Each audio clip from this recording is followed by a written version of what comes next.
शिवयोगी सीतारामची यात्रा उद्या दिनांक 12/1/2026 पासून सुरू होत आहे।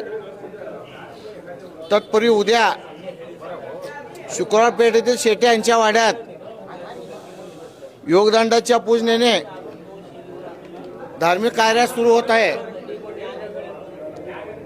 11 तारखेला रात्री 12:05 मानाच्या पहिल्या आणि दुसऱ्या नंदीध्वज सांज सोडण्याचा कार्यक्रम सुरू होतो।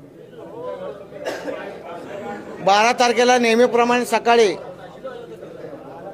हिरेभाऊ देशमुख यांचे पूजा होऊन यात्रेला सुरुवात होते। 12 तारीख यंडीमज्जन, 13 तारीख अक्षता कार्यक्रम, 14 तारीख होमविधी, 15 तारीख शोभेचे दारू काम व 16 तारखेला कप्पडकळी असा 5 दिवसाचा कार्यक्रम सुरू होत आहे। सर्व सिद्धेश्वर भक्तांना माझी कळकळीची विनंती आहे की येणार ही यात्रा आपण सर्वांनी गुण्यानं गोविंदानं आनंदानं साजरा करू।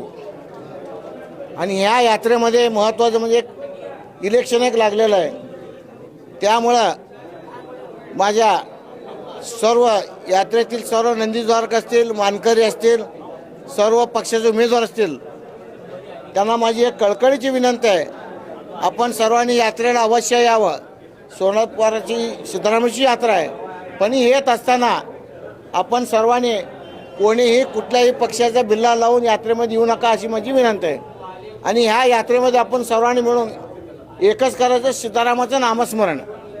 काय तर करून बा सीतारामची प्रार्थना करू की ही 4 दिवस यात्रा सुरळीत होऊ दे।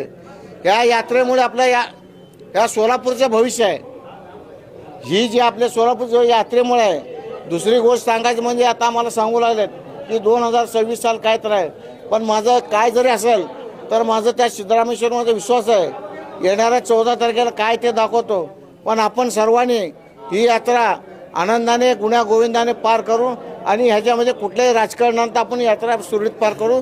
आणि सर्व सोलापुरातील सर्व जनतेला आज हिरेभाऊ परिवारातर्फे मकर संक्रांतीच्या हार्दिक शुभेच्छा देतो।